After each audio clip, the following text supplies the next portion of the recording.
Agora, nesta próxima parte, quero analisar a história dessa controvérsia dentro da Igreja Adventista do Sétimo Dia, que para mim, novamente, é um dos assuntos mais interessantes e fascinantes quando se trata de entender todo esse tema da Trindade.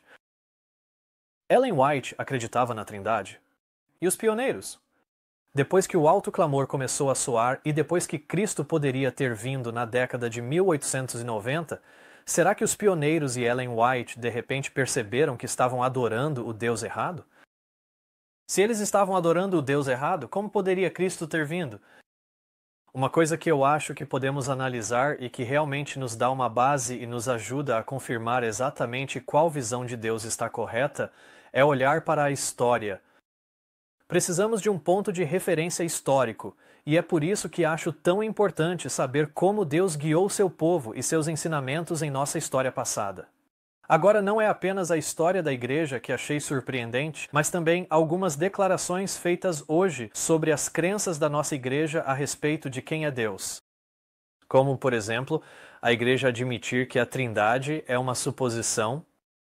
Agora, eu presumia, assim como acredito que a maioria dos adventistas também presume, que a posição da igreja sobre a Trindade seria baseada em uma hermenêutica bíblica sólida. Por isso fiquei surpreso ao ouvir da própria igreja que não era assim. Agora veja esta declaração como exemplo.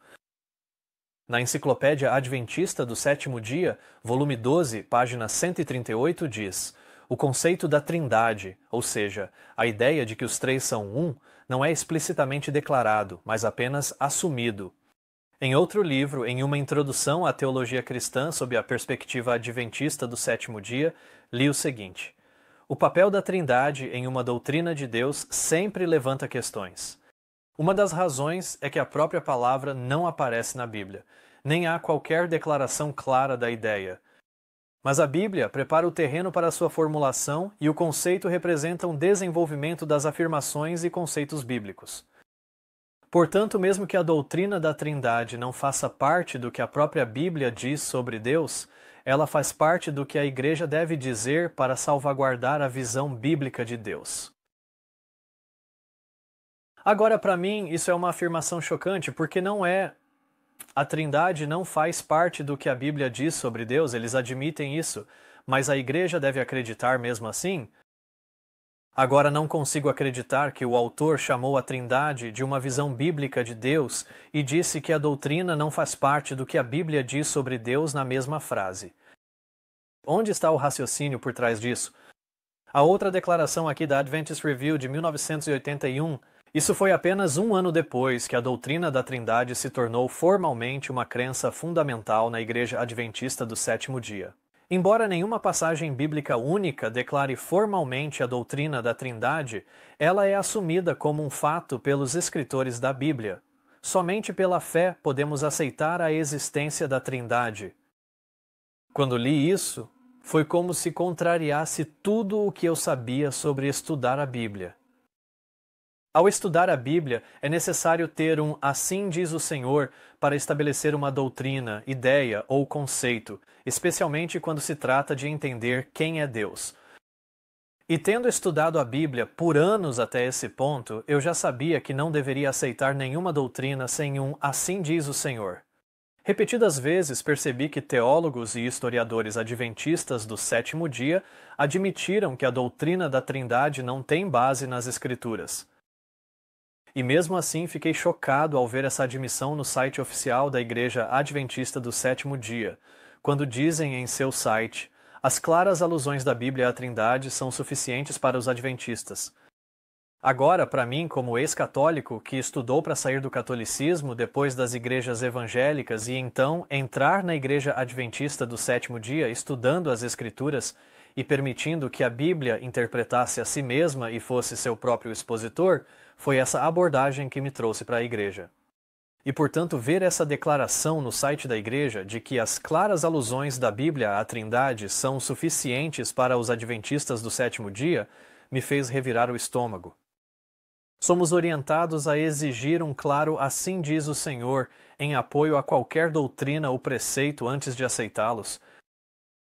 Fiquei realmente perturbado, se não enojado, que a igreja ousasse fazer uma declaração tão contrária às Escrituras e à razão.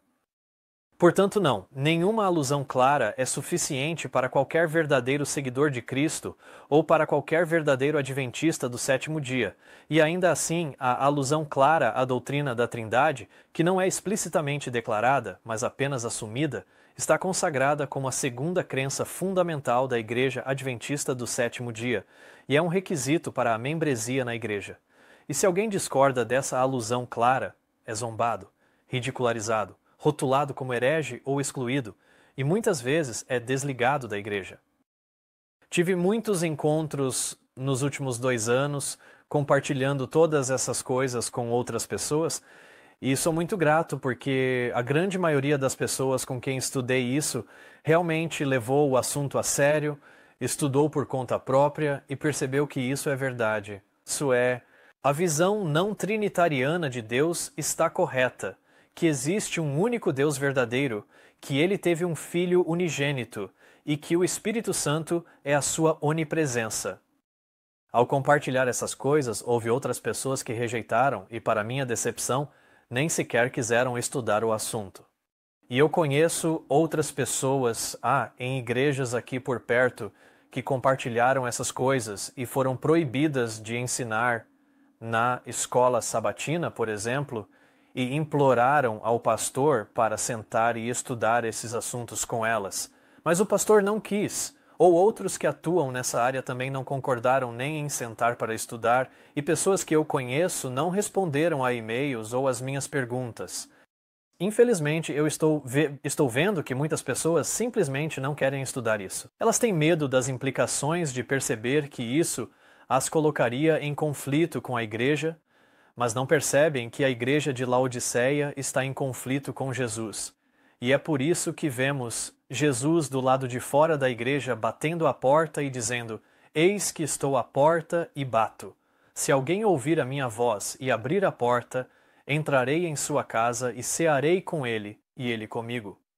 Então, após 6 meses estudando isso, como mencionei anteriormente, estava acontecendo um terremoto espiritual.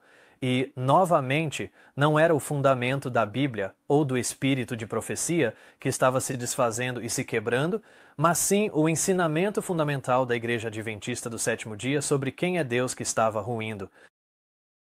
Repetidas vezes, as palavras de inspiração eram harmoniosas e sólidas, e eram as palavras dos homens que estavam se desfazendo em pó. Então, na minha experiência, fiquei triste ao perceber que a igreja a qual me juntei era culpada de idolatria tão certamente quanto o antigo Israel.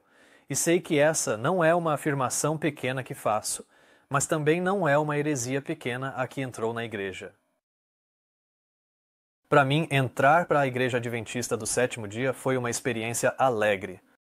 Eu havia estudado e cheguei à conclusão de que a lei de Deus ainda estava em vigor, que o sábado ainda estava em vigor e ainda deveria ser guardado. E percebi, ao estudar a profecia, quem era o anticristo, e compreendi o que era a marca da besta. E para mim, essas eram coisas impressionantes. Eu nem sequer achava que seria capaz de entender essas coisas, porque elas eram tão envoltas em mistério que eu estudei sobre isso por 1 ano e não conseguia compreender. E então, quando Deus começou a me ensinar que as profecias do Apocalipse devem ser definidas por outras partes da Bíblia, que a própria Bíblia pode ser seu próprio expositor e se interpretar, isso foi uma revelação incrível e toda a Bíblia ganhou vida para mim novamente. Foi como se fosse um livro totalmente novo poder ler a Bíblia com uma compreensão da profecia bíblica, entendendo as profecias de Daniel e Apocalipse. E eu tinha chegado ao ponto de entender essas coisas. E foi então que um dia vi um pregador em um vídeo falando para um auditório cheio de pessoas.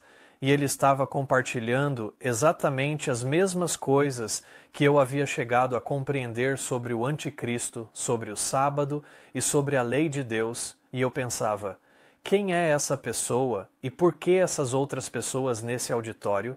Por que elas não estão incomodadas? Porque essas eram ideias muito politicamente incorretas.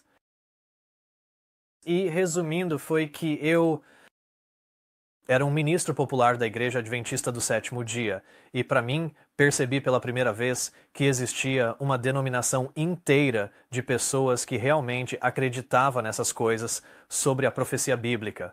Eu não fazia ideia. Essa foi minha introdução à existência da Igreja Adventista do Sétimo Dia. E, como ex-católico e alguém que estava estudando profecias bíblicas e chegando a algumas conclusões muito estranhas, ver que havia uma denominação inteira de cristãos que realmente acreditava nessas coisas foi um dia alegre e uma ocasião marcante. E ao entrar para a Igreja Adventista do Sétimo Dia, senti que estava em casa. Essas eram as minhas pessoas. Essas pessoas pensavam como eu, acreditavam no que eu acreditava sobre as profecias bíblicas, guardavam a lei de Deus e guardavam o sábado, e para mim isso era lindo. E por muitos anos, por uma década, estive na Igreja Adventista do Sétimo Dia. Mas não demorou muito para que eu percebesse, depois de um curto período de tempo frequentando igrejas e estudos bíblicos, que nem todo mundo na Igreja Adventista do Sétimo Dia estava empolgado com as profecias bíblicas ou tão fervoroso em seguir o Senhor quanto eu. E com o passar do tempo, comecei a perceber que as coisas que os adventistas do sétimo dia professam crer e ensinar nem sempre são realmente seguidas, nem mesmo pela maioria dos adventistas do sétimo dia.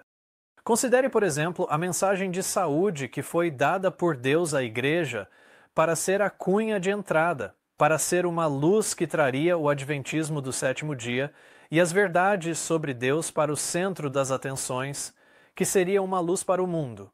E ainda assim, a maioria dos adventistas do sétimo dia na igreja rejeitou a luz sobre a reforma de saúde, não a segue e não a pratica. E até mesmo as mensagens dos 3 anjos eu raramente ouvia quando ia à igreja no sábado. Só ouvi falar das mensagens dos 3 anjos procurando vídeos no YouTube, e isso foi decepcionante. Foi decepção após decepção após decepção, à medida que comecei a perceber que a Igreja Adventista do Sétimo Dia de hoje não é tudo aquilo que professa ser. Hoje, Satanás encontrou maneiras mais sofisticadas de transformar santos em pecadores, e o antigo Israel foi levado a adorar ídolos feitos pelas mãos dos homens. Mas hoje o Israel moderno foi levado a adorar ídolos criados pelas mentes dos homens, ideias filosóficas. E lemos sobre isso nas palavras da irmã White. Pode não haver santuários exteriores visíveis, pode não haver imagem alguma para o olhar repousar. Ainda assim podemos estar praticando a idolatria. É tão fácil fazer um ídolo de ideias ou objetos estimados quanto fabricar deuses de madeira ou pedra. Milhares têm uma concepção falsa de Deus e de seus atributos. Estão servindo a um falso Deus tão verdadeiramente quanto os servos de Baal. Agora, esta é uma afirmação forte porque nos diz que adorar uma concepção falsa de Deus é tão idolatria quanto adorar objetos falsos. E se estamos adorando uma concepção falsa de Deus na Igreja Adventista do Sétimo Dia, então a irmã White está nos dizendo que estamos tão verdadeiramente adorando um falso Deus quanto os servos de Baal. A alegria que experimentei ao perceber que havia uma igreja que guardava o sábado e acreditava nas 3 mensagens angélicas foi proporcional à decepção que senti quando comecei a perceber que havia adoração a Baal acontecendo na Igreja Adventista do Sétimo Dia e que essa transgressão do primeiro mandamento era a crença fundamental número 2 da igreja e um requisito para ser membro da igreja. Com muitos, um ídolo filosófico é entronizado no lugar de Jeová, enquanto o Deus vivo, como ele é revelado em sua palavra, em Cristo e nas obras da criação, é adorado por poucos. Milhares divinizam a natureza enquanto negam o Deus da natureza. Embora em uma forma diferente, a idolatria existe no mundo cristão de hoje tão verdadeiramente quanto existia entre o antigo Israel nos dias de Elias. O Deus de muitos homens supostamente sábios, de filósofos, poetas, políticos, jornalistas, o Deus dos círculos polidos e sofisticados, de muitas faculdades e universidades, até mesmo de algumas instituições teológicas, é pouco melhor do que Baal, o Deus Sol da Fenícia. Portanto, nessa declaração, vemos que adotar uma visão de Deus que está em desacordo com a forma como ele se revelou em sua palavra é idolatria. E é isso que a Trindade é, o Deus Sol. Suas origens remontam à Babilônia e à adoração do Sol, conhecido pelos egípcios, por exemplo, como Horus, Ra e Osíris, o Sol nascente, o Sol do meio-dia e o Sol poente. O número 3 tornou-se o número mais universal da divindade. A adoração ao Sol é uma das formas mais primitivas de religião, e o homem primitivo às vezes distinguia entre o Sol nascente, o Sol do meio-dia e o Sol poente. Os egípcios, por exemplo, dividiam o Deus Sol em 3 divindades: Horus, o Sol nascente, Ra ou Ré, o Sol do meio-dia, e Osíris, o velho Sol poente. Então, para mim, foi apenas mais uma camada de revelação perceber como esses conceitos da Trindade, na verdade, vieram da Babilônia e da adoração ao Sol. E vemos novamente nesta afirmação: os antigos babilônios reconheciam a doutrina de uma trindade, ou 3 pessoas em um só Deus, como aparece em um Deus composto com 3 cabeças, formando parte de sua mitologia, e o uso do triângulo equilátero também como um emblema dessa trindade em unidade. A combinação desses 3 sóis, ou deuses do Sol, é o que forma a triquetra, um símbolo ainda usado hoje, até mesmo por adventistas, para representar o Deus da Bíblia. Dessa forma, o Sol nascente, o Sol do meio-dia e o Sol poente são sobrepostos e reunidos para formar o símbolo da triquetra. E se essa visão da Trindade vem da adoração ao Sol, que por sua vez vem da antiga Babilônia, como a Igreja Adventista do Sétimo Dia pode dar a mensagem do segundo anjo? Como os Adventistas do Sétimo Dia podem chamar aqueles que estão nos sistemas da Babilônia para saírem da adoração ao Sol para uma forma diferente de adoração ao Sol? Agora, eu sei que essas coisas serão difíceis para os Adventistas do Sétimo Dia, especialmente para aqueles que cresceram na Igreja. A dificuldade diante deles em aceitar a verdade sobre o Filho de Deus e seu Espírito é enorme, e como resultado, eu sei que poucos se arriscarão a sequer considerar essas coisas. Será necessário um sacrifício tremendo, até mesmo para se abrirem à ideia de que aquilo que a Igreja acredita sobre quem é Deus, essa crença fundamental na Trindade, pode estar incorreta. E eu não invejo a posição deles, mas posso me identificar com ela porque, mais uma vez, eu mesmo já fui enganado. Eu conheço os desafios que vêm com isso, mas também sei como é estar no fim desse engano. Eu sei como é estar em um lugar onde você percebe que foi enganado e é tarde demais, é muito, não há como voltar atrás. E aquilo que você pensava ser verdade e abraçou como verdade acaba se revelando uma mentira. Eu passei por essa experiência várias vezes. Passei por essa experiência com, a pessoa que me enganou. Passei por essa experiência, como católico, ao perceber que o que me ensinaram a vida toda como católico estava errado. Percebi isso depois de entrar nas igrejas protestantes evangélicas e perceber que eles pregavam doutrinas não bíblicas. E agora, infelizmente, estou percebendo que isso está acontecendo novamente na minha experiência na Igreja Adventista do Sétimo Dia. E para mim, acho que é mais fácil chegar a essas conclusões e considerar a possibilidade de que eu possa estar errado e me aventurar em um estudo objetivo sobre quem Deus é, porque já passei por essas experiências antes. E porque minha motivação no meu relacionamento com Deus sempre foi simplesmente conhecer a verdade, e não me importo com o que eu acredito. E ainda estou disposto a colocar tudo o que entendo sobre a mesa. Se algo que eu acredito estiver errado, está na hora de eu saber disso.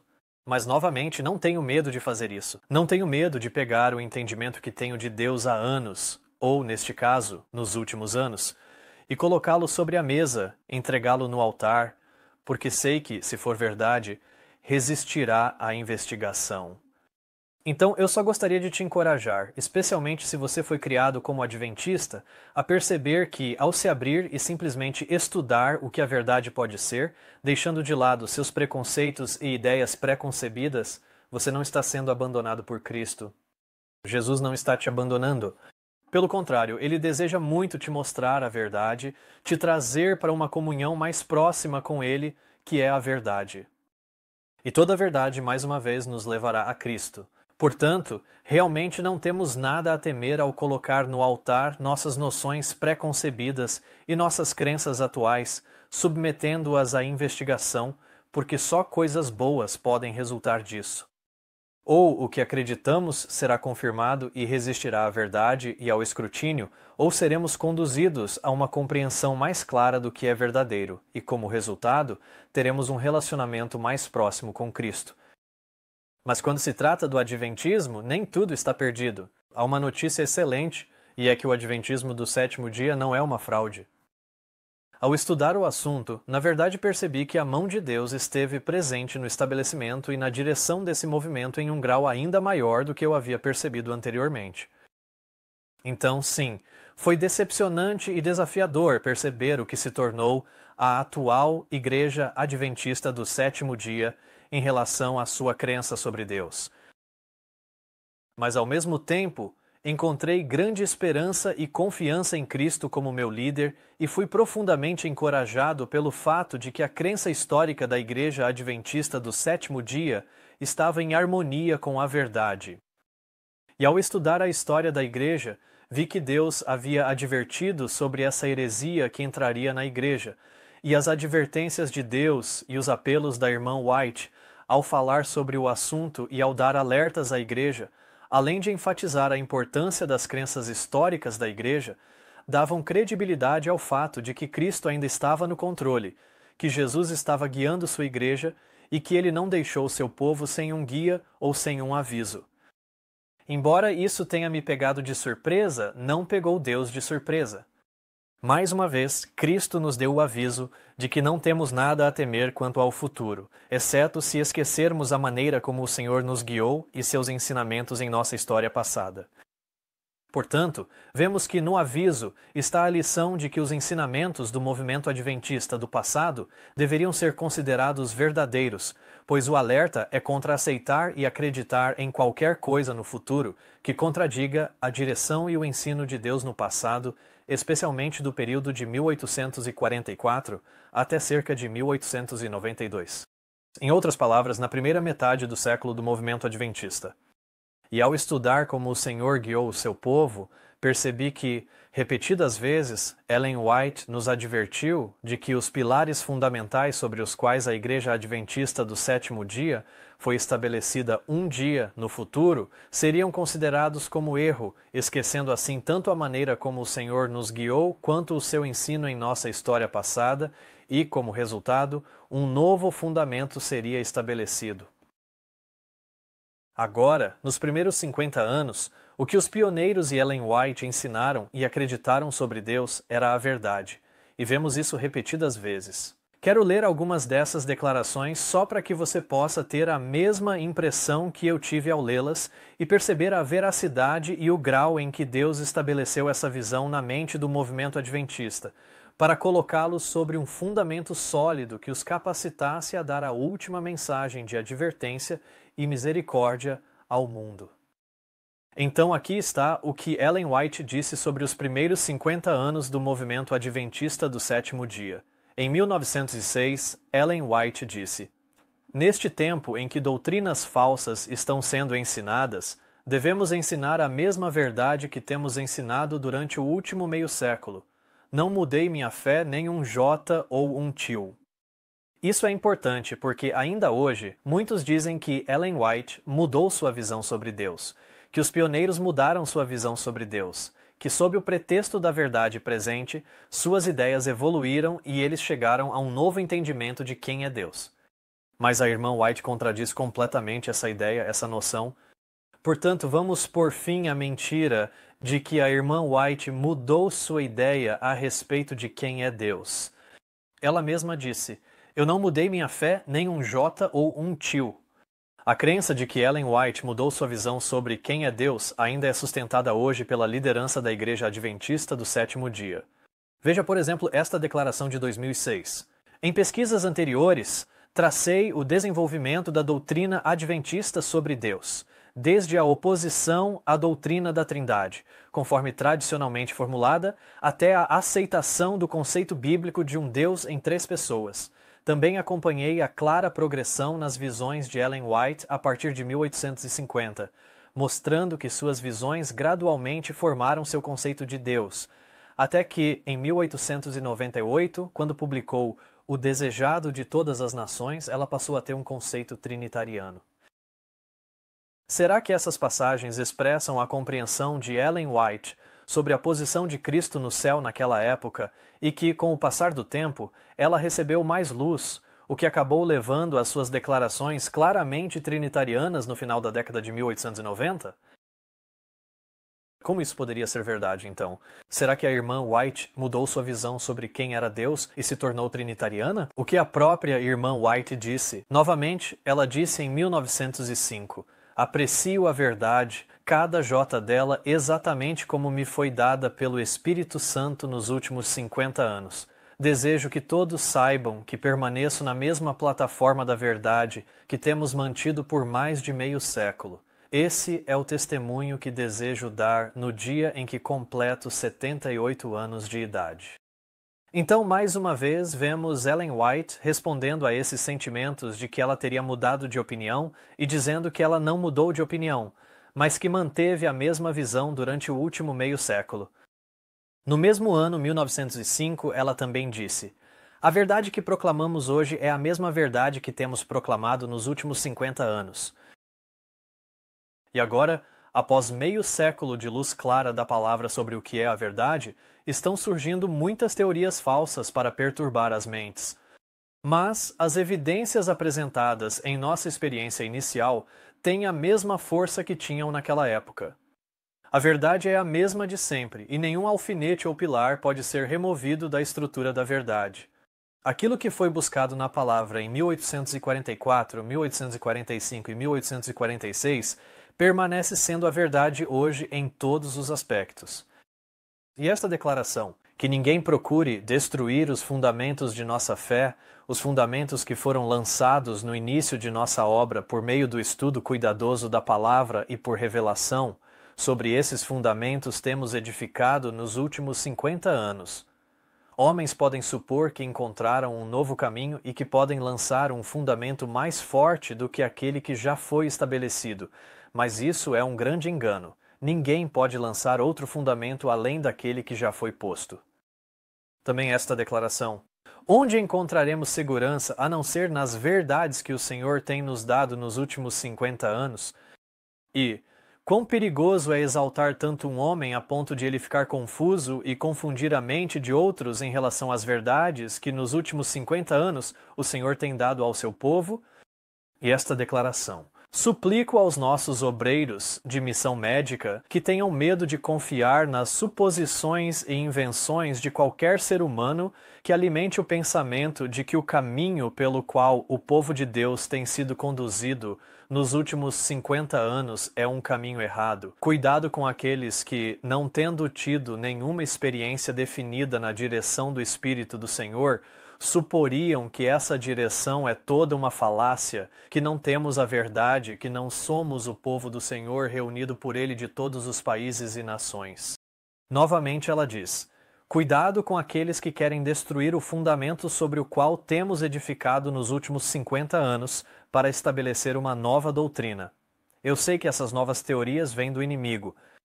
E mais uma vez quero destacar que ela disse isso em 1903, justamente no ano em que a igreja estava em crise sobre o conceito de quem é Deus, sobre a presença e a personalidade de Deus. E há muitas outras declarações como essas enfatizando a veracidade da verdade que Deus havia dado ao seu povo nos primeiros 50 anos. Agora pense muito cuidadosamente sobre essas coisas, porque esses alertas descrevem quase todos os líderes da denominação, até mesmo o presidente da Conferência Geral, que todos acreditam que o que os pioneiros e a irmã White defenderam nos primeiros 50 anos a respeito de Deus é um erro. Sobre tais pessoas que defendem essas ideias, Ellen White disse para termos medo delas. Tenha medo daqueles que estão destruindo o fundamento para estabelecer uma nova doutrina, e é exatamente isso que a Trindade é. Uma nova doutrina que enfraquece os pilares da fé adventista quanto à presença e à personalidade de Deus. Agora Deus havia dado aos pioneiros o verdadeiro entendimento, e foi o inimigo, naquela época, quem trouxe essas novas ideias que enfraqueciam as antigas verdades que Deus havia dado. E mais um alerta que quero compartilhar entra em mais detalhes sobre essa mudança que o inimigo estava trazendo para o nosso povo. O inimigo das almas procurou introduzir a suposição de que uma grande reforma deveria ocorrer entre os adventistas do sétimo dia e que essa reforma consistiria em abandonar as doutrinas que são os pilares da nossa fé e se engajar em um processo de reorganização. Se essa reforma acontecesse, qual seria o resultado? Os princípios da verdade que Deus, em sua sabedoria, concedeu à igreja remanescente seriam descartados. Nossa religião seria mudada. Os princípios fundamentais que sustentaram a obra pelos últimos 50 anos seriam considerados como erro. Uma nova organização seria estabelecida. E ela então conclui sobre essa nova organização que o seu alicerce, por não ser o fundamento original, seria construído sobre a areia, e a tempestade e o vendaval varreriam a estrutura. A maneira mais rápida de mudar sua religião ou de mudar uma religião é mudar de Deus e mudar o Deus que você adora. E foi exatamente isso que aconteceu. Como isso seria mudado? Os princípios fundamentais que sustentaram a obra pelos últimos 50 anos seriam considerados como erro. E com base nisso, de que os antigos princípios fundamentais dos primeiros 50 anos eram erro, com base nisso, uma nova organização seria estabelecida e, em última análise, a estrutura dessa nova organização seria construída sobre um alicerce que consistiria em rejeitar as verdades dadas ao povo adventista durante os primeiros 50 anos. E como resultado, a tempestade e o vendaval varreriam a estrutura. Agora eu tenho aqui uma cópia desses princípios fundamentais. Esta é uma declaração dos princípios fundamentais ensinados e praticados pelos adventistas do sétimo dia. Ela é datada de 1872.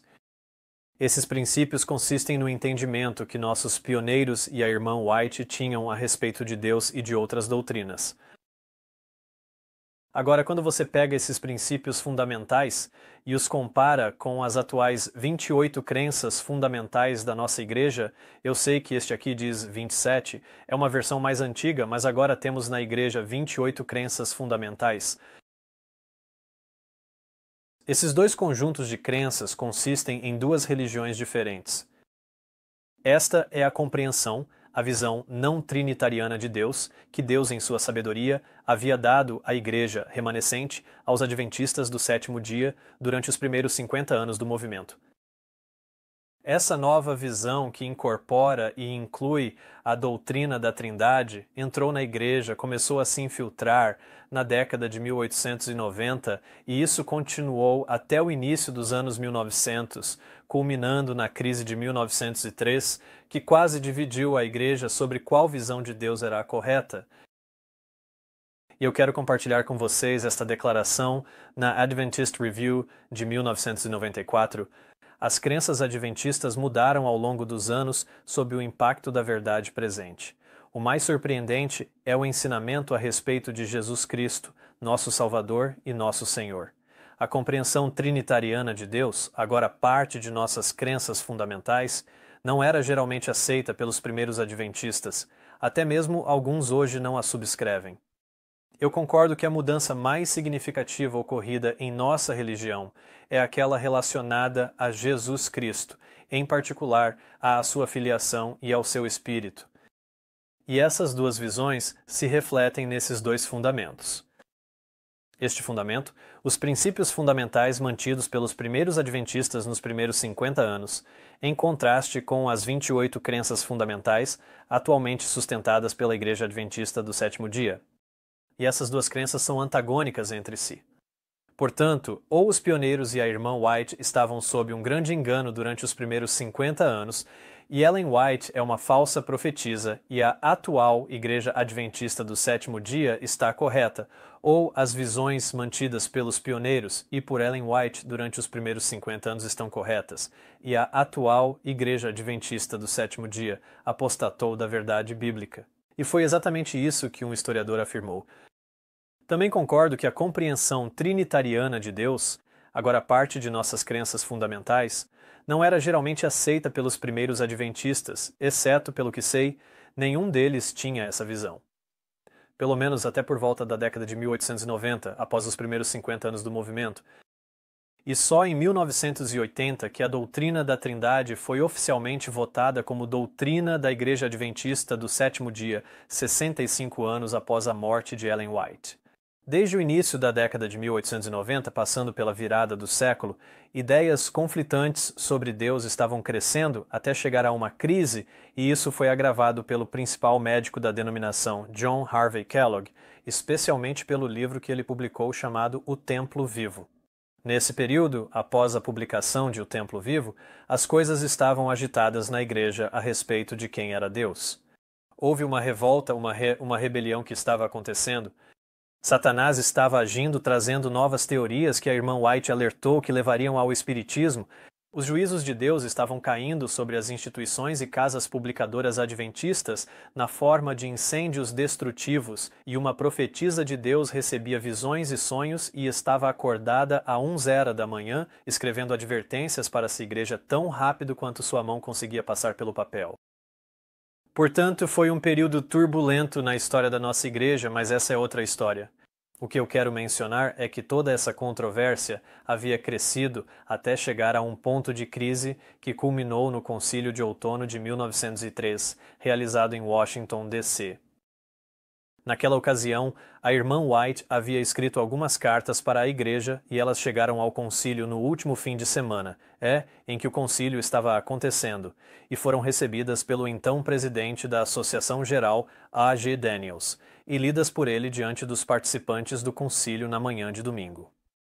Agora, mais uma vez, lembre-se de que, nesse momento, as emoções estavam à flor da pele, as opiniões eram acaloradas e havia um debate intenso acontecendo sobre a presença e a personalidade de Deus. E é fundamental, então, reconhecer que este foi um dos marcos, uma das principais crises em nossa história como adventistas do sétimo dia, na qual o Senhor interveio. Então, lembre-se daquela declaração de que precisamos conhecer a maneira como o Senhor tem guiado o seu povo e o seu ensino em nossa história passada? Bem, este é um daqueles momentos em que precisamos entender como o Senhor guiou o seu povo. A carta da profetisa ao concílio começava: tenho algumas coisas a dizer aos nossos professores em relação ao novo livro, O Templo Vivo. Tenham cuidado ao sustentar os sentimentos deste livro quanto à personalidade de Deus. Conforme o Senhor me apresenta as questões, esses sentimentos não têm a aprovação de Deus. Eles são uma armadilha que o inimigo preparou para estes últimos dias. Pensei que isso certamente seria discernido e que não seria necessário eu dizer nada a respeito. Mas, como foi alegado que os ensinos deste livro podem ser sustentados por declarações dos meus escritos, sinto-me compelida a falar em negação dessa afirmação. Isso pode dar aparente apoio à afirmação de que os sentimentos em O Templo Vivo estão em harmonia com meus escritos, mas Deus não permita que essa opinião prevaleça. Não precisamos do misticismo que está neste livro. Aqueles que acolhem essas sofismas logo se encontrarão em uma posição onde o inimigo poderá falar com eles e afastá-los de Deus.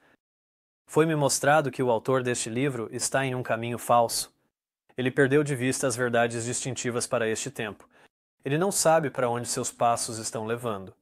Sou colocada sob a necessidade de carregar o pesado fardo de mostrar o mal dos planos que sei que não vêm do céu. Esse é o fardo que muitas vezes no passado o Senhor colocou sobre mim para que sua obra pudesse avançar pelos caminhos corretos. Quanta preocupação e ansiedade, quanta angústia mental e exaustivo trabalho físico poderiam ser poupados a mim na velhice, mas ainda assim estou sob a necessidade de entrar na batalha e de cumprir diante de importantes assembleias o dever que o Senhor me impôs, o dever de corrigir o caminho errado de homens que professam ser cristãos, mas que estão realizando uma obra que terá de ser desfeita com grande prejuízo, tanto financeiro quanto no abalo da confiança do povo. Essas cartas da profetisa diferenciavam claramente o que era verdade e o que era erro, e o fato de serem lidas em uma crise tão importante foi emocionalmente avassalador para muitos dos presentes.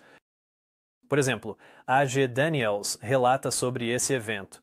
Enquanto eu lia para a Assembleia, declaração após declaração, expondo a falsidade dos ensinos do livro O Templo Vivo, muitos améns foram ouvidos em voz alta e lágrimas correram livremente.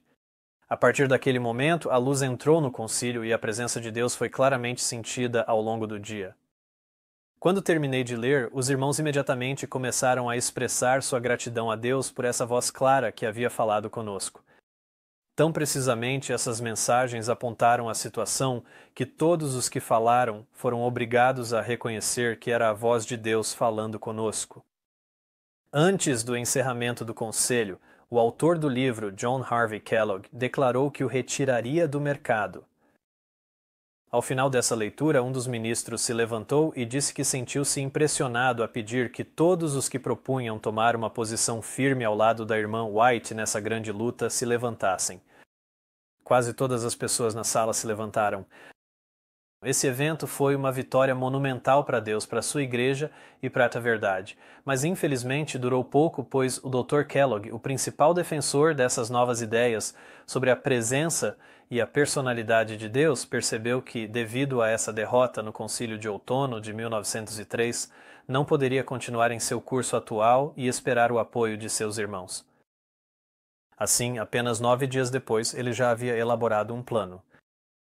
Seria uma nova abordagem, uma que apresentaria suas ideias sobre a presença e a personalidade de Deus sob uma nova perspectiva, de forma que fossem aceitas pela Igreja.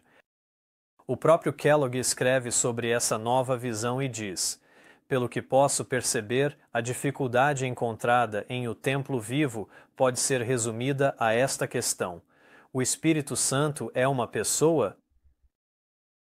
Você diz que não.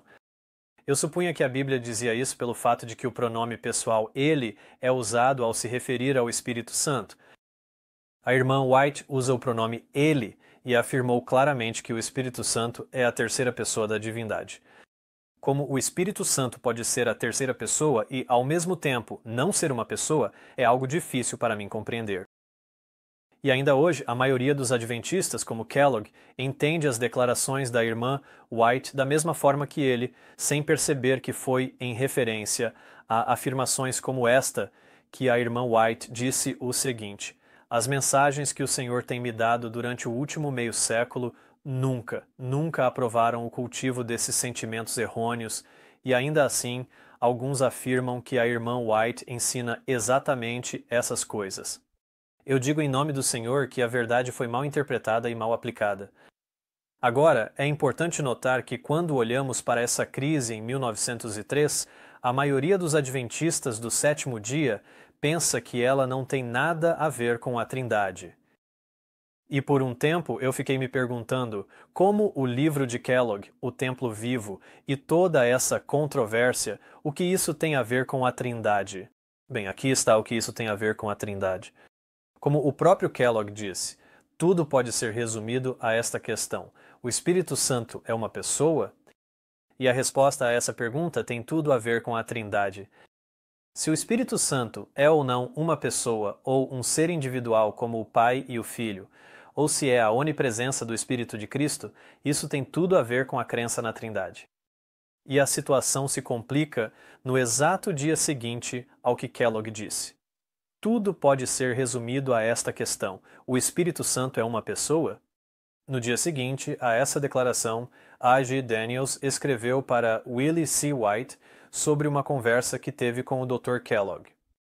A. G. Daniels escreveu: ele, ou seja, o Dr. Kellogg, então afirmou que suas opiniões anteriores... Agora, essas opiniões anteriores eram visões não trinitarianas. Ele então afirmou que suas opiniões anteriores sobre a Trindade haviam sido um obstáculo para que ele fizesse uma declaração clara e absolutamente correta, mas que, em pouco tempo, ele passou a acreditar na Trindade e agora conseguia ver com bastante clareza onde estava toda a dificuldade e acreditava que poderia esclarecer a questão de forma satisfatória. Ele me disse que agora acreditava em Deus o Pai, Deus o Filho e Deus o Espírito Santo, e que sua visão era de que era Deus o Espírito Santo e não Deus o Pai quem preenchia todo o espaço e todo ser vivo. Ele disse que, se tivesse acreditado nisso antes de escrever o livro, poderia ter expressado suas ideias sem dar a impressão errada que o livro agora transmite. Assim, na mente de Kellogg, adotar a doutrina da Trindade de Deus o Pai, Deus o Filho e Deus o Espírito Santo, e acreditar que o Espírito Santo é uma terceira pessoa como o Pai e o Filho, era a solução para toda a crise em torno de seu livro. Portanto, para ele, em sua mente, isso era uma forma de escapar da perseguição, de não ficar mal visto. Portanto, a ideia de que essa crise sobre o panteísmo e o livro de Kellogg não tinha nada a ver com a Trindade realmente vem de uma falta de compreensão do cerne da controvérsia. Agora, Kellogg professava que acreditava na Trindade. Lembre-se da data, 29 de outubro de 1903. Porque agora o que eu quero fazer é analisar algumas declarações que Ellen White fez a respeito das crenças e sentimentos de Kellogg após 29 de outubro de 1903, depois que Kellogg havia aceitado a doutrina da Trindade. Em 1904, por exemplo, Ellen White diz o seguinte sobre o Dr. Kellogg: sua mente está sendo trabalhada pelo mesmo que seduziu os anjos de Deus nas cortes celestiais. Ele está agindo sob o conselho daquele que conversou com Eva. Por meio desse raciocínio sutil, o futuro da causa está em perigo. Agora terei que ser muito mais explícita do que fui no passado. Serei obrigada a fazer declarações que não queria fazer, mas preciso ser mais explícita para salvar o rebanho de Deus de influências enganosas. Ao aceitar a Trindade, não estaria a mente de Kellogg sendo trabalhada pelo mesmo que seduziu os anjos de Deus nas cortes celestiais? Em 14 de julho de 1904, ela escreveu: devemos recusar ouvir as sofismas que foram introduzidas para anular a verdade para este tempo. Nenhuma pedra deve ser removida do alicerce desta verdade, nenhum pilar movido. Chegou o tempo em que, mesmo na igreja e em nossas instituições, alguns se desviarão da fé, dando ouvidos a espíritos enganadores e doutrinas de demônios. Novamente, isso está relacionado à controvérsia sobre essas novas ideias promovidas pelo Dr. Kellogg, e vemos que o resultado final de aceitar essas novas ideias seria remover o fundamento da verdade que Deus havia dado nos primeiros 50 anos do movimento. Em 24 de julho de 1904, apenas 10 dias depois, ela disse o seguinte: não vos enganeis, muitos se desviarão da fé, dando ouvidos a espíritos enganadores e doutrinas de demônios. Agora temos diante de nós o alfa deste perigo. O ômega será de uma natureza extremamente surpreendente. Agora pare um momento. O que o ômega fará? Ele levará as pessoas a se desviarem da fé. Desviar-se de qual fé? Desviar-se da fé que Deus havia dado ao seu povo durante os primeiros 50 anos, dos princípios fundamentais que os haviam guiado durante os primeiros 50 anos do movimento. O ômega levaria as pessoas a se desviarem desse fundamento e a se apoiarem sobre um novo fundamento. Novamente, em 1904, pouco menos de um ano depois que Kellogg aceitou a doutrina da Trindade, ela diz: fui instruída a advertir nosso povo, pois muitos estão em perigo de aceitar teorias e sofismas que minam os pilares fundamentais da fé. Não podemos aceitar como verdade presente os fundamentos e explicações apresentados pelo Dr. Kellogg, pois não é uma apresentação verdadeira. Então deixe-me perguntar a você, em 1904, quais eram as teorias e explicações apresentadas pelo Dr. Kellogg? Eram a doutrina da Trindade. Contra o que Ellen White estava nos advertindo ao dizer o que aconteceria se abraçássemos a doutrina da Trindade de Kellogg? Ela disse que se aceitarmos essas teorias e explicações feitas pelo Dr. Kellogg, incluindo a Trindade, elas enfraquecerão os pilares fundamentais da nossa fé. São esses princípios fundamentais. Ela diz que não podemos aceitar como verdade presente as teorias apresentadas pelo Dr. Kellogg. Agora, isso também nos mostra que, naquela época, a doutrina da Trindade estava sendo proclamada como verdade presente, então a irmã White estava combatendo esse sentimento. E até hoje, teólogos e historiadores adventistas do sétimo dia mantêm essa posição de que a doutrina da Trindade, que foi introduzida na Igreja no início dos anos 1900, era a verdade presente. Por exemplo, considere esta declaração: Já vimos isso no artigo de 1994 da Advent Review sobre a Trindade, que dizia: as crenças adventistas mudaram ao longo dos anos sob o impacto da verdade presente. E ainda, menos de um ano depois de Kellogg adotar a Trindade, Ellen White disse: o Senhor me mostrou que o autor não mudou e que não pode haver unidade entre ele e os ministros do Evangelho enquanto ele continuar a nutrir seus atuais sentimentos. Fui instruída a levantar minha voz em advertência ao nosso povo, dizendo: não vos enganeis, Deus não se deixa escarnecer. Enquanto as teorias enganosas deste livro forem aceitas por nossos médicos, não pode haver união entre eles e os ministros que estão levando a mensagem do Evangelho. Não deve haver união até que haja uma mudança. Então, ainda hoje, os adventistas do sétimo dia afirmam que a doutrina da Trindade foi introduzida no movimento adventista como verdade presente, e esse era exatamente o sentimento contra o qual a irmã White estava advertindo. A diferença na teologia sobre Deus é tão significativa que a irmã White nos diz que não pode haver unidade entre ele, ou seja, entre Kellogg e os ministros do Evangelho, enquanto ele, Kellogg, continuar a sustentar seus atuais sentimentos. Agora, qual era o sentimento atual do Dr. Kellogg em 1904? Vimos que era a doutrina da Trindade e que ele acreditava que essa doutrina era uma explicação que resolvia a crise em torno de seu livro e do panteísmo. Agora, se trouxermos esse princípio, esse alerta, para os dias de hoje, isso nos diria que não pode haver unidade entre aqueles que sustentam uma visão trinitariana de Deus e os ministros do Evangelho até que haja uma mudança. E é por isso que acredito que Deus está tentando restaurar a verdade que ele havia dado aos pioneiros e à irmã White durante os primeiros 50 anos deste movimento. Ele quer restaurar esse fundamento e trazer seu povo de volta para se firmar sobre esse alicerce, para que a comissão que ele deu à Igreja Adventista do sétimo dia possa ser realizada e cumprida. Então, não seria lógico concluir que aqueles que hoje defendem a doutrina da Trindade não devem ter união com os ministros do Evangelho? E vimos que os sentimentos de Kellogg e as teorias que ele tinha eram produto de Satanás. E vimos que Ellen White nos disse isso depois que Kellogg aceitou a doutrina da Trindade.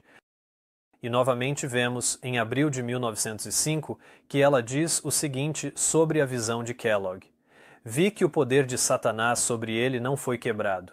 Aqueles que escolhem sustentar o homem que tanto desonra a Deus e que tem se colocado diretamente no caminho de sua obra, eles mesmos se tornarão tão enganados que o seu trabalho não será aceito por Deus.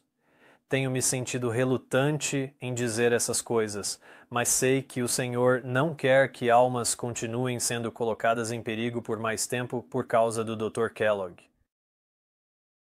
Então, em 1905, o Dr. Kellogg ainda mantinha esses conceitos e visões trinitarianos, e foi nessa época que a irmã White nos disse que o poder de Satanás sobre ele não havia sido quebrado, e que aqueles que abraçarem suas ideias estarão sob um forte engano, de modo que se tornarão tão enganados que sua vontade e seu trabalho não serão aceitos por Deus. E eu não gostaria que nenhum dos meus irmãos e irmãs na fé se encontrasse nessa posição. Em maio de 1905, ela acrescenta: aqueles que tentam introduzir teorias que removeriam os pilares de nossa fé quanto ao santuário ou quanto à personalidade de Deus ou de Cristo estão agindo como cegos. Eles estão tentando trazer incertezas e fazer com que o povo de Deus fique à deriva, sem uma âncora. Foi enquanto ensinava essas coisas sobre a Trindade e sobre o Espírito Santo ser uma pessoa ou um ser diferente de Cristo que a irmã White disse que o Dr. Kellogg estava sendo guiado por Satanás, que o poder de Satanás sobre ele não havia sido quebrado e que não podemos aceitar como verdade presente as teorias e explicações apresentadas pelo Dr. Kellogg. No entanto, essas teorias e explicações apresentadas pelo Dr. Kellogg são hoje aceitas por quase todos os ministros na Igreja Adventista do sétimo dia. Agora, eu penso sobre isso e ainda fico perplexo ao ver que a mesma visão defendida pelo Dr. Kellogg na época em que a irmã White disse que sua mente estava sendo influenciada pelo mesmo que seduziu os anjos de Deus nos átrios celestiais, agora é um requisito para a membresia da igreja. Fomos instruídos a recusar ouvir as sofismas que foram introduzidas para anular a verdade para este tempo. Nenhuma pedra deve ser movida do alicerce desta verdade, nenhum pilar removido, e ainda assim, aquilo que a irmã White advertiu que não deveríamos fazer é exatamente o que essa doutrina da Trindade fez. É uma armadilha a respeito da presença e personalidade de Deus que o inimigo preparou para estes últimos dias. E Jesus, através de Ellen White, nos advertiu que isso aconteceria. Ela diz: durante os últimos meses, tive tanto a escrever a respeito da personalidade de Deus e outros assuntos de grande importância que trabalhei de forma muito constante, de manhã cedo até tarde da noite. Tenho me esforçado para advertir nosso povo contra os enganos dos últimos dias. Portanto, nos últimos dias haverá enganos, sendo que um deles, conforme nos é dito nesta declaração, será a respeito da personalidade de Deus. Então, por que ministros inteligentes na Igreja Adventista não conseguem discernir o engano? E isso tem a ver com analisar alguns dos enganos e ilusões dos últimos dias que, segundo nos é dito, levarão muitos a se desviar da fé. E foi somente depois de entender como a doutrina da Trindade desempenhou um papel na crise de 1903 sobre a presença e a personalidade de Deus que comecei a ver mais claramente o significado dos alertas nas Escrituras sobre o mesmo assunto. Por exemplo, no livro Eternidade Passada, ela diz: nos últimos dias haverá falsos mestres. Agora ela está citando 2 Pedro 2, mas ela aprofunda esse versículo e explica que esses falsos mestres seriam mestres espiritualistas, que se recusariam a reconhecer Cristo como o Filho de Deus. Sobre tais mestres, o amado João declara: quem é o mentiroso, senão aquele que nega que Jesus é o Cristo? Esse é o anticristo, aquele que nega o Pai e o Filho. Todo aquele que nega o Filho, esse também não tem o Pai. O Espiritismo, ao negar Cristo, nega tanto o Pai quanto o Filho, e a Bíblia o declara como a manifestação do Anticristo. Então, como a Igreja Adventista pode dar a primeira, segunda ou terceira mensagem angélica ao mundo se, em seus ensinamentos, ela se recusa a reconhecer Cristo como o Filho de Deus? Ellen White alertou contra esse espiritualismo entrando na Igreja e, no entanto, é exatamente isso que aconteceu. A paternidade de Deus e a filiação de Cristo foram espiritualizadas, transformadas em metáforas, encenações ou símbolos, e esses ensinamentos estavam trazendo para o movimento adventista aquilo que a Bíblia declara ser uma manifestação do Anticristo. Mas houve também entre o povo falsos profetas, assim como entre vós haverá falsos mestres, que introduzirão dissimuladamente heresias destruidoras, chegando até a negar o Senhor que os resgatou, trazendo sobre si mesmos repentina destruição. Assim, até mesmo Pedro nos advertiu de que, nos últimos dias, viriam mestres espiritualistas que trariam uma doutrina ou um entendimento que negaria o Senhor e que o negaria como filho. Negar a filiação divina de Cristo, que ele é de fato o unigênito Filho de Deus, é espiritismo. É um engano que Satanás preparou para os últimos dias, e Deus nos advertiu que é para esse caminho que as ideias de Kellogg conduziriam. O Senhor me apresentou essa questão, revelando que o resultado de tal ensino era um sutil engano da mente e que o próprio doutor não previa esse resultado de suas opiniões extremas a respeito de Deus e da natureza. Eu lhe disse que o Senhor estava sendo grandemente desonrado ao ser assim representado e que tais ideias conduziriam o povo ao espiritismo. Então, hoje chegamos a esse ponto. A Igreja Adventista do Sétimo Dia agora está plenamente convencida de que a filiação de Jesus é metafórica e, dessa forma, a Igreja espiritualizou a filiação de Cristo e que, como resultado da aceitação dessas ideias, muitos se afastariam da fé. Agora, eu estou na Igreja Adventista do Sétimo Dia, ou frequentando a Igreja Adventista do Sétimo Dia há 12 anos e nunca ouvi falar desses alertas. Ou pelo menos, talvez eu as tenha lido, mas sem realmente compreendê-las em seu contexto correto ou em seu verdadeiro significado.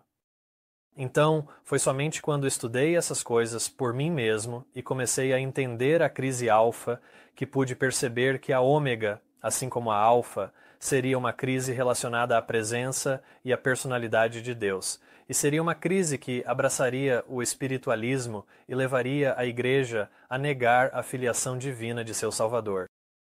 Ellen White disse: temos agora diante de nós o alfa deste perigo. O ômega será de uma natureza extremamente surpreendente. E novamente ela disse isso em 1904, quando afirmou: eles têm o alfa diante de nós. E no que o Dr. Kellogg acreditava em 1904? Ele acreditava na Trindade. Então, lá em 1904, Ellen White alertou que temos agora diante de nós o alfa deste perigo. Mas agora eu lhes digo que temos diante de nós o ômega deste perigo, e a igreja corporativa, como a conhecemos, foi tomada por esse engano. Os mestres do Espiritismo vêm de maneira agradável e encantadora para enganar você, e se você der ouvidos às suas fábulas, será seduzido pelo inimigo da justiça e certamente perderá sua recompensa. Quando a influência fascinante do grande enganador o domina, você é envenenado e sua influência mortal adultera e destrói sua fé em Cristo como o Filho de Deus, e você deixa de confiar nos méritos do seu sangue. Precisamos compreender o significado dessa crise. Ainda hoje, muitos dizem que não é grande coisa, que é um assunto secundário, que não é importante ou que não pode ser compreendido. Existem várias opiniões sobre esse tema de quem é Deus, mas tão poucos entendem o significado dessa sedutora enganação e que sua influência mortal adultera e destrói sua fé em Cristo como o Filho de Deus. E é exatamente isso que aconteceu em nossa igreja ao adotar as novas crenças fundamentais que afirmam que a filiação de Cristo é metafórica, e se a filiação de Cristo é metafórica, então Deus também não é realmente um Pai, e assim a presença e a personalidade de Deus são destruídas. E a irmã White nos adverte que, se formos enganados pelo inimigo da justiça, certamente perderemos nossa recompensa. O Espiritismo é mortal e é algo que devemos estudar e compreender para que não sejamos enganados por esse engano. Agora, talvez você possa começar a entender por que esse engano dos últimos dias fez a profetisa tremer quando ela disse que o ômega viria em pouco tempo. Eu tremo pelo nosso povo. Hoje, a doutrina da Trindade, abraçada e defendida pelo Dr. Kellogg sob o conselho e atuação do poder de Satanás, tornou-se a segunda crença fundamental da Igreja Adventista do Sétimo Dia, e é hora do povo de Deus perceber que nossa fé foi sequestrada. Ela foi sequestrada pelo inimigo das almas. E agora estamos entrando em um tempo em que é nosso dever corrigir o caminho errado de homens que professam ser cristãos, mas que estão realizando uma obra que terá que ser desfeita com grande prejuízo, tanto financeiro quanto no abalo da confiança do povo. Esse trabalho precisa ser feito. A defesa da verdade sobre quem Deus é, sem dúvida, abalará a confiança do povo de Deus. Sim, isso significa que grande parte do nosso trabalho na instituição adventista precisará ser desfeita. Sim, isso envolverá grande perda, tanto financeira quanto no abalo das pessoas, mas precisa ser feito. Essa verdade precisa ser restaurada. Deus fará com que ela seja restaurada para que seu povo possa dar glória a Ele, chamar pessoas para fora da Babilônia e prepará-las para permanecerem firmes durante o juízo investigativo. É necessário que compreendamos Deus e Cristo como Ele se revela, para que possamos representá-lo corretamente. Indiscutivelmente, esse assunto está abalando a confiança do povo de Deus hoje, e espero que isso os ajude a perceber que estão firmados sobre um alicerce que não irá durar, e foi exatamente isso que aconteceu comigo. A agitação causada por esse tema me levou a estudá-lo mais profundamente e, como resultado, Deus me trouxe a uma compreensão de quem Ele é, e por isso sou eternamente grato.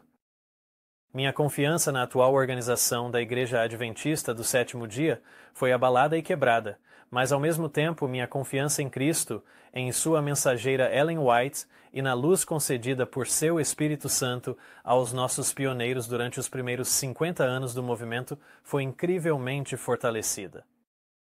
Agora posso ver mais claramente do que nunca que esse movimento foi firmemente estabelecido em um caminho correto, armado com as verdades que o capacitariam a cumprir sua missão. E a luz que eles receberam deveria ser como uma linha de verdade se estendendo desde aquela época, ou seja, desde 1844, 1845 e 1846, até o momento em que entraremos na Cidade de Deus. Era como uma linha de verdade. Não deveria ser desviada nem mudar de direção. A verdade que Deus deu aos pioneiros nos primeiros 50 anos do movimento é o fundamento sobre o qual deveríamos nos firmar para concluir a comissão que Deus havia dado a este movimento.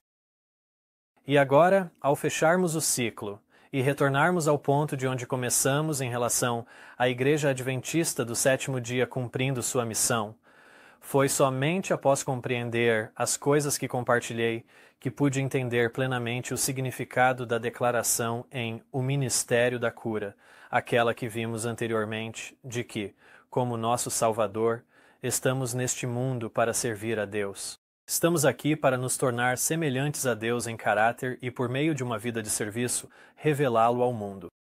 Para sermos cooperadores de Deus, para nos tornarmos como Ele e revelar seu caráter, precisamos conhecê-lo corretamente. Devemos conhecê-lo como ele se revela. Somente isso pode nos tornar semelhantes a Deus em caráter. Tudo depende de um conhecimento correto de Deus. Portanto, essa compreensão de quem Deus é não é um assunto secundário, não é uma distração. É o assunto mais importante com o qual devemos lidar agora, nestes últimos dias, quando ilusões entraram na Igreja para espiritualizar a filiação de Cristo. Se quisermos ser semelhantes a Deus em caráter, precisamos conhecê-lo como ele se revela. E a atual Igreja Adventista do Sétimo Dia, lamento dizer, perdeu esse conhecimento. Sim, ela teve esse conhecimento. Deus realmente deu à Igreja Adventista do Sétimo Dia uma visão correta de Deus, mas essa visão, dada por Deus à Igreja através de seu Espírito Santo, foi considerada como erro, exatamente como Ellen White advertiu que o inimigo tentaria fazer. Mas no fim das contas, se quisermos representar Cristo ao mundo e proclamar as 3 mensagens angélicas, precisamos reconhecer que é ao contemplar que somos transformados. E ao contemplar 3 pessoas divinas coeternas e coiguais, que apenas assumem papéis intercambiáveis, então faz sentido que homens ou mulheres, sendo iguais e feitos à imagem de Deus, também possam assumir qualquer papel que desejarem. Nós somos feitos à sua imagem. Então talvez os papéis de gênero também sejam metafóricos e intercambiáveis. E não me refiro apenas aos papéis, mas até mesmo ao próprio gênero. Vemos a homossexualidade entrando na Igreja dizendo que todos os gêneros são iguais ou que até mesmo os gêneros podem ser intercambiáveis, porque afinal, se é metafórico, se a filiação de Cristo é metafórica e os papéis de Deus, dos deuses, são intercambiáveis, então o que dizer dos gêneros? Então faria sentido que os gêneros também fossem intercambiáveis e assim um homem poderia se tornar uma mulher ou uma mulher se tornar um homem. Então você pode ver como essa lógica de adotar uma visão trinitária de Deus influencia onde estamos hoje como igreja e nos perguntamos por que essas questões são problemas na igreja. Obviamente a igreja está doente e somos orientados de que, em caso de doença, a causa deve ser identificada. Portanto, pessoalmente, não acho que a ordenação de mulheres e a homossexualidade na igreja sejam o problema. Acho que eles são sintomas do problema, e a causa desses problemas está na idolatria. E vemos isso também em Romanos 1. O conhecimento do único Deus verdadeiro foi perdido, mas está sendo restaurado. Desde 2015, milhares aceitaram como verdade os princípios que nos tornaram um povo denominado, que nos fizeram o que somos como adventistas do sétimo dia. Deus está restaurando o conhecimento de quem Ele é e levando seu povo de volta ao verdadeiro fundamento dos princípios fundamentais que foram cridos pelos adventistas nos primeiros 50 anos. E, como resultado dessa restauração de quem Deus é entre seu povo, vemos a Igreja combatendo esse crescimento, esse entendimento. Campanhas, seminários e livros da Igreja contra isso estão aumentando exponencialmente. Ao estudar as controvérsias atuais, sempre as encontrei representadas no lugar santíssimo do santuário, e com este assunto não foi diferente. Estamos no dia da expiação antitípico e sabemos, como adventistas do sétimo dia, que as coisas representadas no lugar santíssimo constituem a verdade presente. Então, ao estudar o lugar santíssimo, algo que eu já havia feito antes, de alguma forma eu havia deixado passar os dois objetos mais importantes do lugar santíssimo, a presença e a personalidade do Pai e de seu Filho. E essas verdades também, a respeito do Pai e do Filho, são igualmente verdades presentes, não uma nova verdade, mas uma luz antiga que deve ser restaurada ao seu devido lugar para que o santuário possa ser purificado. Toda a verdade vista no lugar santíssimo está sendo atacada e minada até mesmo dentro da Igreja. E se continuarmos a negar a filiação de Cristo e aceitar ideias espiritualistas e aceitar como um terceiro Deus um ser que não é Cristo, não seremos capazes de ser purificados do pecado, pois tal ensino impede a atuação de Cristo por meio de seu Espírito, deixando o indivíduo dependente do poder humano. E este foi o alerta que a irmã White nos deu a respeito dessa nova organização que seria estabelecida. Ela disse: os princípios fundamentais que sustentaram a obra nos últimos 50 anos seriam considerados como erro. Uma nova organização seria estabelecida. Livros de uma nova ordem seriam escritos. Um sistema de filosofia intelectual seria introduzido. Nada seria permitido ficar no caminho do novo movimento. Os líderes ensinariam que a virtude é melhor do que o vício, mas com Deus sendo removido, eles colocariam sua confiança no poder humano, que sem Deus não tem valor algum. Seu alicerce seria construído sobre a areia e a tempestade e o vendaval varreriam a estrutura. Agora, como adventistas do sétimo dia, podemos afirmar com toda certeza qual é o dia do sábado, e realmente sabemos. Mas se temos apenas um sol metafórico, então segue-se que temos apenas um poder metafórico, e se estamos desejando o poder dessa terceira pessoa da divindade chamada Espírito Santo, e se é alguém que nunca participou da humanidade e nunca obteve vitória sobre o pecado na carne humana caída, então ele não terá a capacidade de nos dar aquilo que ele mesmo não possui. E nós, então, estando carentes de um poder para obter vitória sobre o pecado, teremos apenas o nosso próprio poder para depender. E sendo esse poder inútil, receberemos a marca da besta em nossa mão, porque podemos saber na mente qual dia é o correto, mas nos faltará o poder para tomar a decisão de fazer o que é certo e receberemos a marca em nossas mãos. Precisamos ter uma fé que vence, e essa fé só é encontrada ao crer que Jesus é o Filho de Deus. Porque todo o que é nascido de Deus vence o mundo, e esta é a vitória que vence o mundo, a nossa fé. Mas fé em quê? Lemos: quem é que vence o mundo senão aquele que crê que Jesus é o Filho de Deus? Como podemos ter vitória enquanto abraçamos uma crença fundamental que nega que Jesus é o Filho de Deus e nos apegamos a outra visão de sua filiação que lança dúvidas sobre as palavras claras ditas do céu? Este é o meu Filho amado?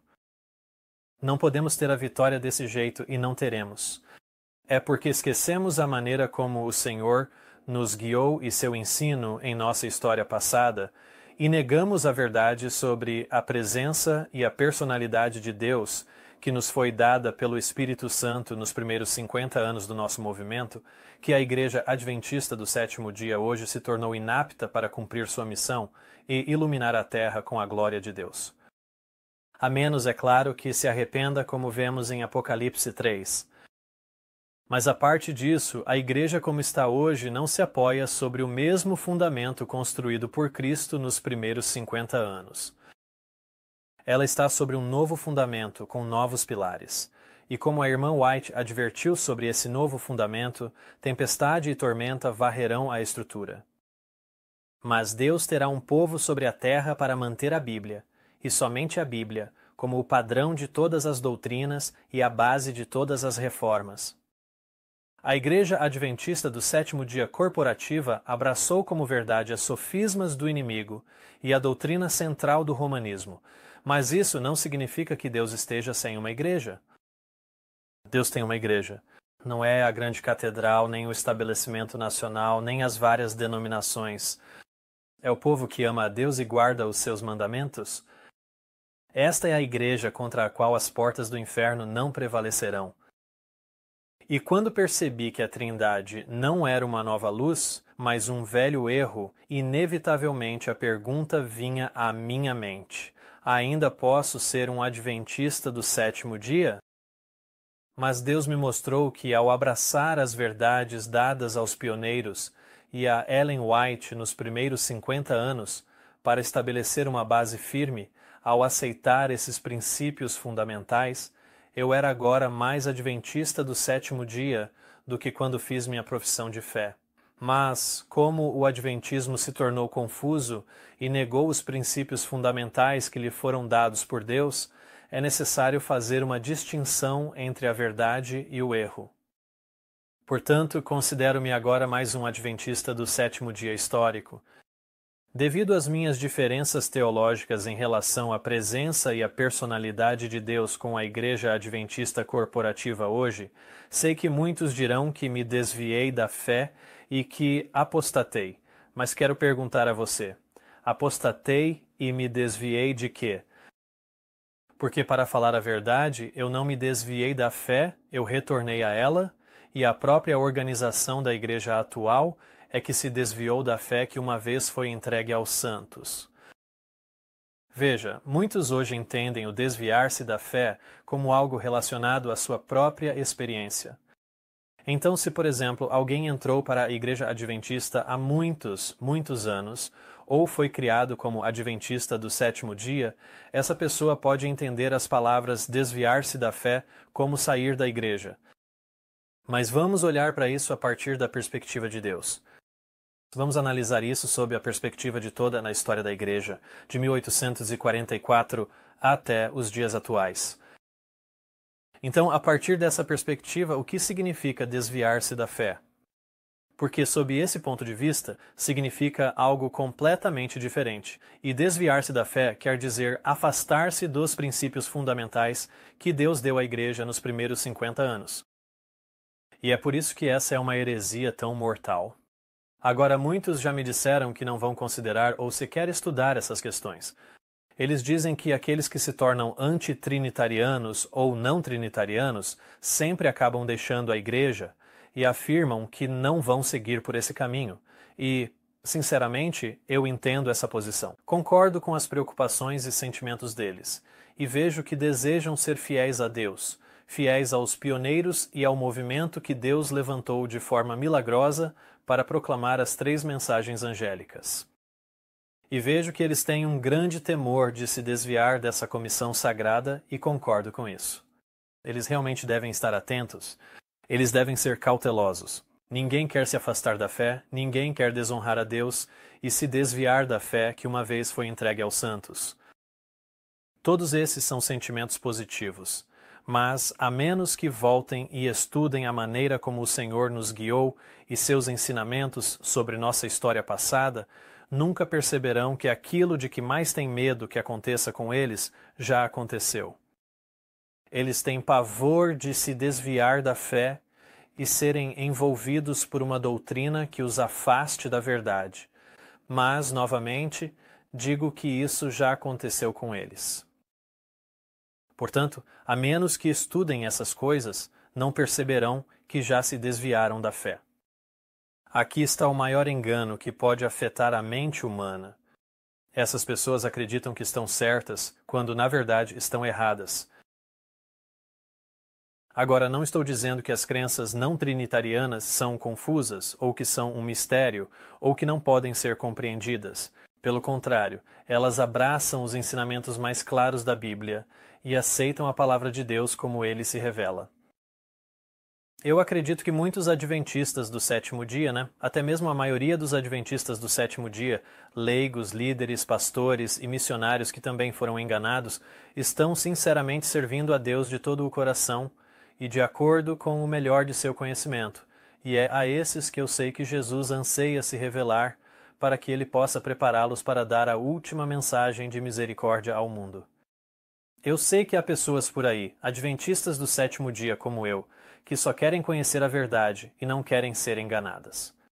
Eu sei que há pessoas por aí que ouvirão essas coisas, que as estudarão e que se alegrarão com a verdade que isso trará ao seu coração quando perceberem que é Cristo neles, a esperança da glória. E é por essas pessoas que estou compartilhando este vídeo e dividindo minha experiência, e espero que de alguma forma isso possa ser uma bênção para você. Só estou pedindo que você estude por si mesmo, e para esse fim, quero compartilhar um último alerta da irmã White sobre a história dessa controvérsia a respeito da presença e personalidade de Deus, no que diz respeito ao movimento adventista do sétimo dia. A irmã White diz: uma coisa é certa e em breve será percebida: a grande apostasia que está se desenvolvendo, aumentando e se fortalecendo, e continuará assim até que o Senhor desça do céu com um brado. Devemos manter firmes os primeiros princípios de nossa fé denominacional e avançar de força em força para uma fé ainda maior. Devemos sempre preservar a fé que foi confirmada pelo Espírito Santo de Deus desde os primeiros acontecimentos de nossa experiência até o tempo presente. Agora precisamos de uma visão mais ampla e de uma fé mais profunda, mais sincera e inabalável na direção do Espírito Santo. Se necessitávamos da prova manifesta do poder do Espírito Santo para confirmar a verdade no início, após o passar do tempo, que se refere a 1844, então hoje precisamos de todas as evidências na confirmação da verdade, quando almas estão se afastando da fé e dando ouvidos a espíritos enganadores e doutrinas de demônios.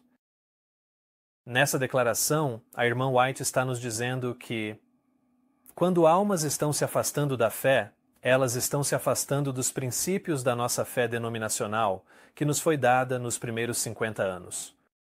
Então, mais uma vez, eu lhe digo, suplicando para que você compreenda que a atual Igreja Adventista do sétimo dia, corporativa, de fato se afastou da fé, dando ouvidos a espíritos enganadores e doutrinas de demônios. Agora não pode haver desânimo da alma. Se alguma vez houve um período em que precisávamos do poder do Espírito Santo em nossos discursos, em nossas orações, em cada ação proposta, é agora.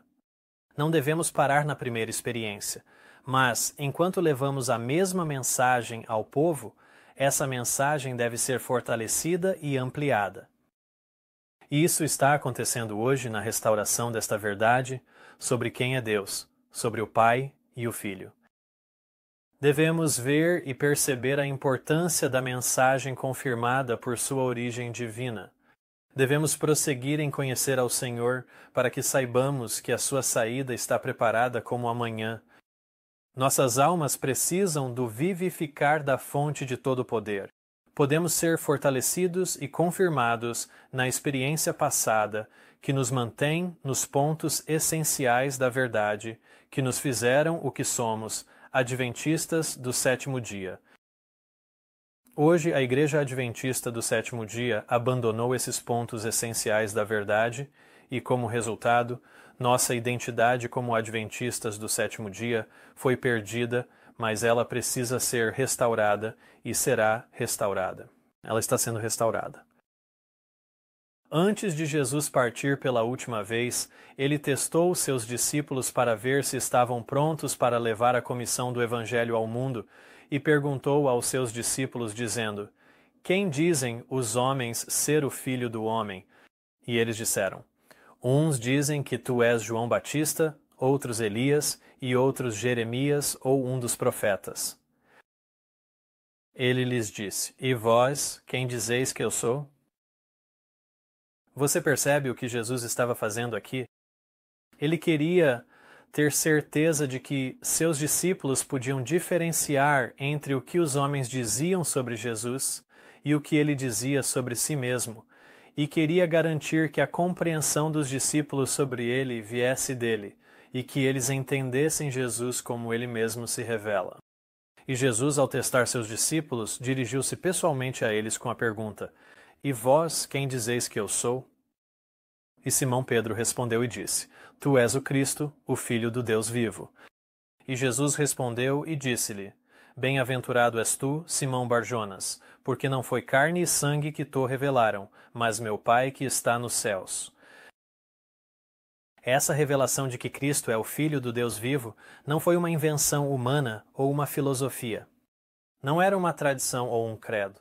Foi revelada a Pedro pelo próprio Deus. Foi uma revelação nascida do céu. E Jesus disse sobre essa verdade: Sobre esta pedra edificarei a minha igreja, e as portas do inferno não prevalecerão contra ela. Eu creio que nós, assim como Pedro, precisamos de uma revelação pessoal dessa verdade vinda diretamente do céu. Precisamos orar, estudar e pedir a Deus que nos ensine quem Ele é e quem é seu Filho. Precisamos que o próprio Pai nos mostre que Ele realmente quer dizer exatamente o que suas palavras dizem, que Jesus é de fato o Filho do Deus vivo. Quando essa revelação foi confirmada em Pedro e nos discípulos, então eles estavam preparados para sair e proclamar o Filho ressuscitado do Deus vivo a toda a terra. E para aqueles que estão buscando cumprir essa comissão e iluminar a terra com a glória de Deus, dando as mensagens dos 3 anjos nestes últimos dias, Jesus agora deseja confirmar essa verdade em seu povo professamente hoje. Agora, eu precisei enfrentar essa questão em 2017 e compartilhei com vocês minha experiência, minha história, as coisas que estudei, as revelações que tive, e isso de forma alguma é uma amostra abrangente. Há tanto sobre esse assunto e talvez agora essa questão de quem é Deus, talvez você nunca tenha realmente estudado isso antes, talvez nunca tenha realmente compreendido, ou talvez nunca sequer tenha realmente pensado sobre isso. Mas eu lhe digo que hoje, enquanto Deus está tentando restaurar essa verdade, a pergunta está vindo até você e Jesus está falando diretamente com você dizendo: E vós, quem dizeis que eu sou? Que o Senhor te guie enquanto você busca responder a sua pergunta,